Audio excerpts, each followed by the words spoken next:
আসসালামু আলাইকুম। ঘরে বাইরে ব্লগ ইউটিউব চ্যানেল এবং ফেসবুক পেজ থেকে সকল দর্শক শুভানুধ্যায়ী সবাইকে জানাই আন্তরিক অভিনন্দন ও শুভেচ্ছা। আশা করি সবাই ভালো আছেন, সুস্থ আছেন। তো দর্শক মণ্ডলী, আজ এই মুহূর্তে এখন দাঁড়িয়ে আছে কলাকুপা কোকিলপেড়ি উচ্চ বিদ্যালয়ের মাঠ প্রাঙ্গণে। সেখানে আয়োজন করা হয়েছে একটি বিদায়ী সংবর্ধনা। আমারই কলিগ, আমার সহকর্মী বাবু উকিলচন্দ্র দাসের বিদায় উপলক্ষে বিদায়জনিত যে বিদায় সংবর্ধনা, সেই অনুষ্ঠানের আয়োজন করা হয়েছে। তো দর্শক মণ্ডলী, আজকে এই অনুষ্ঠানের বিভিন্ন অংশ বিশেষ আমি আপনাদের সাথে শেয়ার করব। তো দর্শক মণ্ডলী, আজকের ব্লগে থাকছে আমার এই সহকর্মী বাবু উকিলচন্দ্র দাসের বিদায় সংবর্ধনা অনুষ্ঠানের বিভিন্ন অংশ বিশেষ। তো দর্শক মণ্ডলী, যা বলছিলাম, এই বিদায়ী শিক্ষকের বিদায় সংবর্ধনা অনুষ্ঠানটি আপনাদের সাথে বিভিন্ন অংশ বিশেষ শেয়ার করব। সুতরাং আমার এই চ্যানেলটি আপনারা সাবস্ক্রাইব করে পাশে থাকবেন প্রত্যাশা রাখছি। তো ভিডিওটা দেখতে থাকুন। লাখো শুকরিয়া আল্লাহ পাকের কাছে সুন্দর মনের অধিকারী করে আজকের এই মহতী সভায় আমাদের উপস্থিত হওয়ার তৌফিক দিয়েছে। আমি শ্রদ্ধা করে স্মরণ করছি ও সেই ব্যক্তিত্বের বিদেহী আত্মার মাগফিরাত কামনা করছি, যিনি ছিলেন কলাকুপা স্কুলের নিবেদিত প্রাণ, নবগঞ্জের মুকুটবিহীন সম্রাট খন্দকার শামসুল আছে। ওনাকে খুব মিস করছি। আছে অনেক অভিভাবক মর্মাহত ওনার মৃত্যুতে। আজকে উনি উপস্থিত থাকলে অনুষ্ঠানটি আরেকটু সুন্দর হতো। আমি অতি সংক্ষেপ দু একটি কথা বলব। যেমনি ভাবে বীর মুক্তিযোদ্ধাদের সরকার গ্যাজেট করেছে, কোন ব্যক্তি মুক্তিযোদ্ধা তার নামের আগে বা বলে বীর মুক্তিযোদ্ধা দেখতে হবে, তেমনি ভাবে জয় বাংলা স্লোগানটিও গ্যাজেটে রূপান্তরিত হয়েছে। আপনারা যারা বক্তব্য দিচ্ছেন, যারা উপস্থিত রয়েছেন, প্রত্যেককে স্মরণ রাখবেন। বক্তব্যের শেষে যেহেতু আমাদের জাতীয় গান রয়েছে সোনার বাংলা, তেমনি ভাবে আমাদের গ্যাজেটধারী উচ্চারণটি রয়েছে আপনাদের জয় বাংলা। এই বিনয়ের সাথে প্রত্যেককে অনুরোধ করব তারা যেন জয় বাংলাটি উচ্চারণ করে। প্রাক্তন ছাত্র সমিতির সদস্যবৃন্দ এবং আমার স্নেহের ছাত্রছাত্রী বৃন্দ, আমি প্রথমেই স্মরণ করছি স্বর্গীয় বাবু রাধারমন রায়কে, যিনি এই স্কুল প্রতিষ্ঠিত না করলে আমাদের অত্র এলাকার অনেক ছেলেমেয়েরা শিক্ষা থেকে বঞ্চিত থাকত।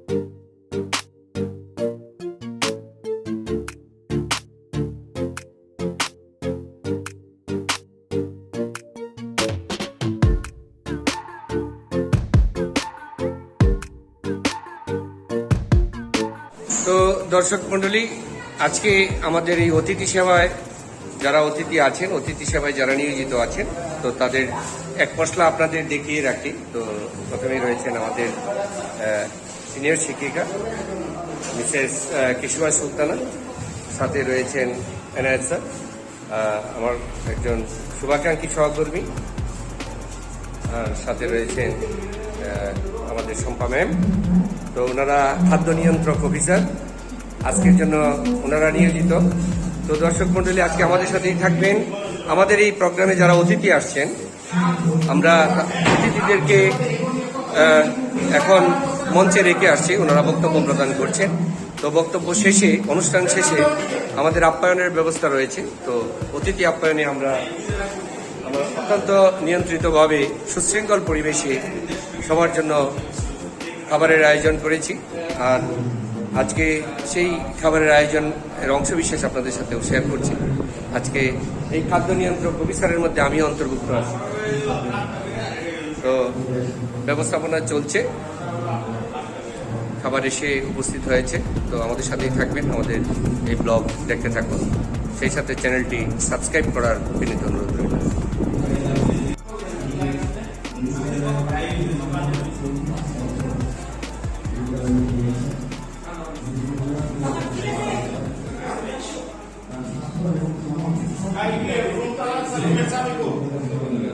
কাজ, এই সেবামূলক কাজই আমরা করতে এসেছি। অনেক আগের কথা, শিক্ষকগণ যখন শিক্ষকতা করতেন, এই বাম পাশের ছেলেগুলো এই বাম পাশে একটু সার্কিট করার জন্য কাজ করতেন। একটা পর্যায়ে এসে এই শিক্ষকদেরকে সরকার শিক্ষক ভাবতে শুরু করলেন। আমাদের শ্রদ্ধেয় সালাম স্যার আছেন, বাবু নির্মল চন্দ্র দাস আছেন, অখিল স্যার, তিনজনই আছেন আমাদের শিক্ষক। আরো যারা শিক্ষকতা আছেন তারা জানেন যে 1984 সন থেকে শিক্ষকদের শিক্ষক হিসেবে স্বীকৃতি দান করেছে সরকার। 1984 সনে তাদেরকে একটি এই লামসাম অ্যামাউন্ট, খুবই কম, এটি দিয়ে সম্মানিত করেছেন। আগের দিনের যারা শিক্ষক ছিলেন তারা জানেন যে কত দুর্ভোগের সাথে, কত সংগ্রাম করে তাদের জীবন যাপন করতে হয়েছে। আবার যখন তাদের বিদায় হয়েছে, শূন্য হাতে, রিক্ত হাতে তাদেরকে স্কুল ছেড়ে, অশ্রু বিসর্জনের মধ্য দিয়ে তাদেরকে স্কুল ছেড়ে চলে যেতে হয়েছে। পুরনো যারা আছেন তারা জানেন যে শিক্ষকদেরকে বলা হতো যে বিদায়ের দিনে ছাতা এবং লাঠি, এই দুটি জিনিস উপহার দিয়ে তাদেরকে বিদায় করানো হতো।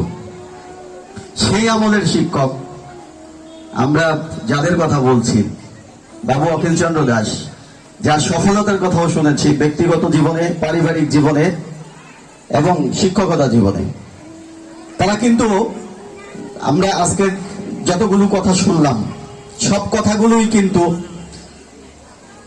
তার যে এই মহান পেশার সাথে সম্পৃক্ত। শিক্ষক হিসেবে যে তার দায় দায়িত্ব, যে কর্তব্য ছিল, সবকিছুই কিন্তু তিনি পালন করেছেন। আমি 1994 সনে স্কুলে এসে স্যারকে পেয়েছি। আমি তাদের স্নেহেই বড় হয়েছি, শিক্ষক হিসেবে বড় হয়েছি। শিক্ষকতা পেশাকে আমি তাদের দেখে দেখে অনুসরণ করে আজকে এই পর্যায়ে এসে পৌঁছেছি। বাবু অখিলচন্দ্র দাসকে আমি আরো আগে থেকেই চিনতাম। যাদের সংস্কৃতি জগতে বিচরণ ছিল তারা সবাই চিনেন। কিন্তু আমার শেষ সময়টার কথা বলি তার। আমি যখন প্রধান শিক্ষক হিসেবে এখানে যোগদান করি, ওনারা বেশ কয়েকজন সিনিয়র শিক্ষক যারা আমার চেয়ে বয়সে অনেক বড়, তাদেরকে আমি প্রত্যেককেই আমি প্রধান শিক্ষক হিসেবে বিহেভ করি না কখনো।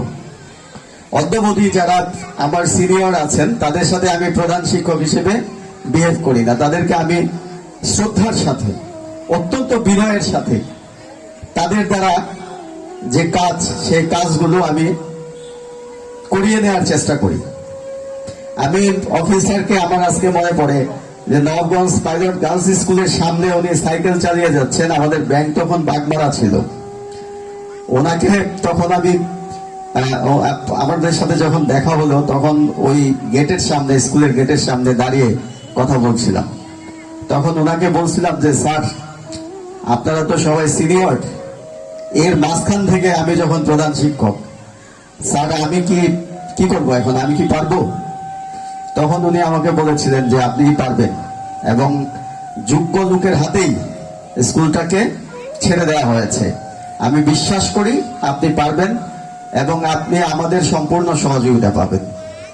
অদ্যাবধি শুধুমাত্র এই স্কুলের শিক্ষক এবং ম্যানেজিং কমিটি, অভিভাবক এবং শুভাকাঙ্ক্ষী যারা আছেন এই স্কুলের, তাদের কাছ থেকে আমি কখনো না শব্দটি শুনিনি। আমি যখন যেটি করতে চেয়েছি স্কুলের জন্য, তাদের কাছ থেকে কোনো না শব্দ শুনিনি।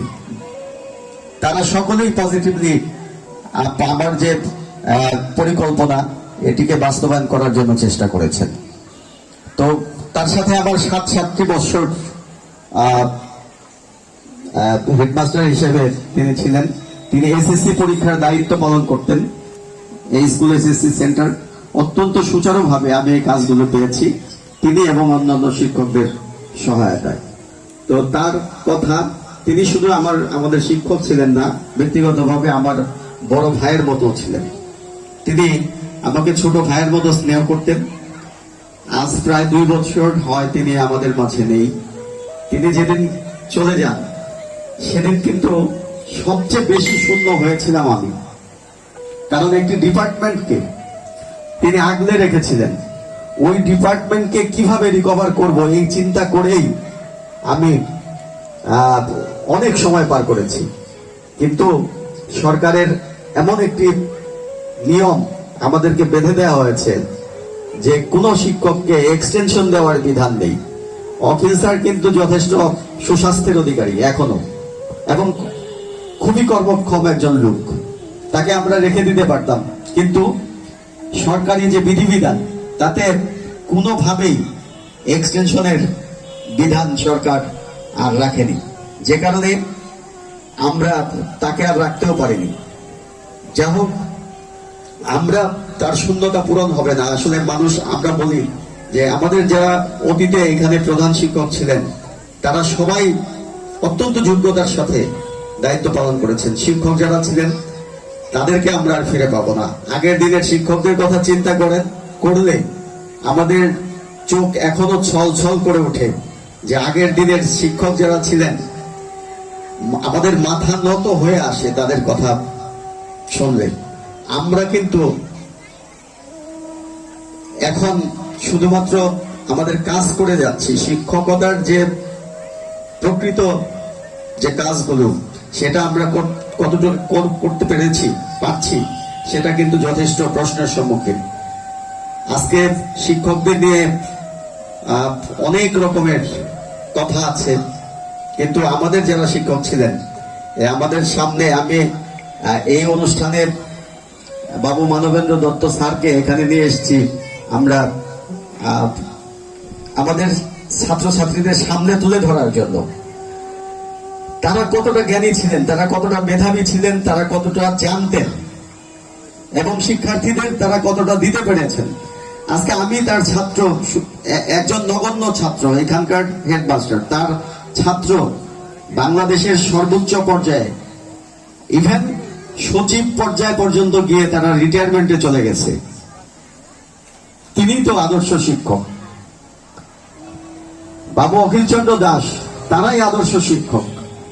পরিশেষে আজকে অনেক বক্তব্য হয়েছে, আমার শিক্ষার্থীরাও একটু গরমের মধ্যে একটু অধৈর্য, তারপরেও আমাদের এই অনুষ্ঠানটিকে করতে হয়েছে, কারণ আমরা দীর্ঘ 2 বছর করোনায় আক্রান্ত ছিলাম। অনেকেই জর্জরিত হয়ে গেছিল সারা পৃথিবী করোনায়। আমরা আতঙ্কিত ছিলাম। তার এই বিদায় অনুষ্ঠানটি দেরিতে হলেও আমরা করতে পেরেছি।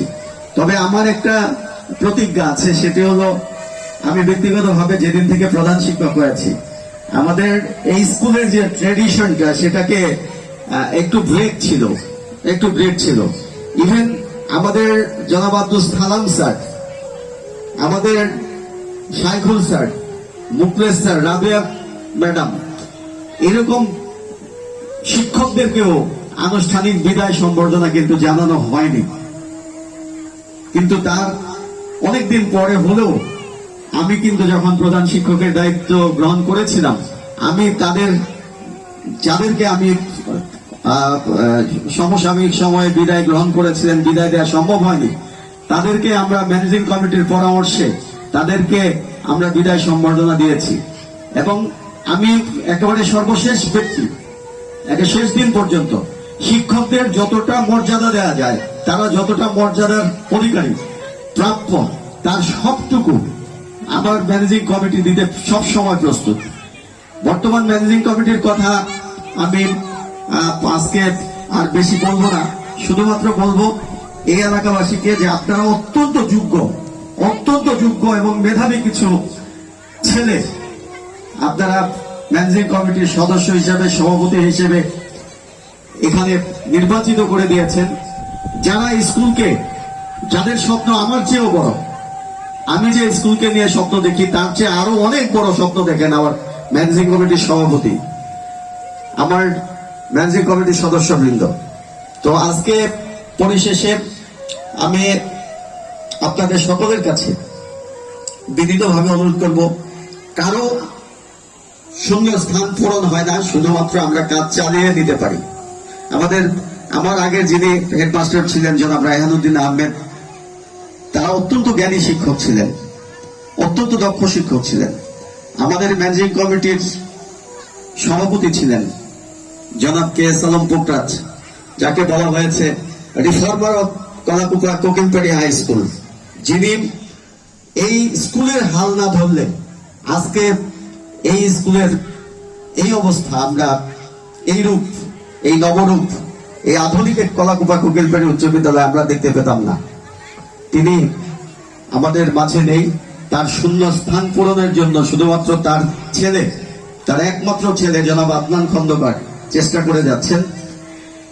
আদনান খন্দকার সাহেব তার শত ব্যবসায়িক ব্যস্ততার পরেও ইভেন তিনি বিদেশ যাবেন আমাকে বলেছিলেন, কিন্তু আমি তাকে বলেছি যে না বাবা, বিদেশ যাওয়া যাবে না। আমার স্যারকে আগে বিদায় অনুষ্ঠানের ব্যবস্থা করতে হবে, তারপরে আপনি বিদেশ যাবেন। তিনি অনেক সময় দিচ্ছেন আমাদেরকে। আজকে প্রায় সারাদিন, কালকে এসছেন এই অনুষ্ঠানটির জন্যই। তো যখনই তাকে আমরা ডাকছি তখনই পাচ্ছি, এবং তার সিদ্ধান্তগুলি খুব আধুনিক। এবং আপনারা ইনশাল্লাহ দেখতে পাবেন আগামী 2-3 বছরের মধ্যে এই ম্যানেজিং কমিটির নেতৃত্বে, যদি আল্লাহ তাদেরকে সুস্বাস্থ্য দান করেন এবং পৃথিবী যদি ঠিক মতো চলে, তাহলে দেখবেন এই স্কুলটি সেদিন আর দূরে নয়, যেটি আমার সালাম স্যার বলেছেন। স্যার, আমাদের উপস্থিত যারা আছেন, মুরব্বী যারা আছেন, তাদের কাছে দোয়া চাবো, সেদিন আর বেশি দেরি নয়, এই স্কুল জাতীয় পর্যায়ে একদিন শ্রেষ্ঠ শিক্ষা প্রতিষ্ঠান হিসেবে নির্বাচিত হবে, এই আশাবাদ ব্যক্ত করছি। আমি অখিল স্যারকে অনুরোধ করব যে আপনাকে আমি সময়ে সময়ে বিরক্ত করব, আপনি আমার ডাকে সাড়া দিলে আমি চিরকৃতজ্ঞ থাকব। আপনি সবসময় স্কুলে আসবেন, আপনি যথেষ্ট কর্মক্ষম আছেন। আপনার মেধাটা যদি আমি ব্যক্তিগতভাবে স্কুলের জন্য ব্যবহার করতে পারি, তাহলে আমরা উপকৃত হব। আর বিদায়ের অনুষ্ঠান, এই অনুষ্ঠানে আমি আর তেমন কথা বলবো না, আমাদের জন্য দোয়া করবেন। পরিশেষে আমি বাবু অখিলচন্দ্র দাসের পারিবারিক জীবন থেকে শুরু করে ব্যক্তিগত জীবন পর্যন্ত অত্যন্ত সুন্দর এবং সুখময় কাটুক, এই আশাবাদ ব্যক্ত করে আমি আমার এই স্নেহের শিক্ষার্থীদের জন্য দোয়া চেয়ে আপনার নিকট আমার বক্তব্য শেষ করছি। জয় বাংলা।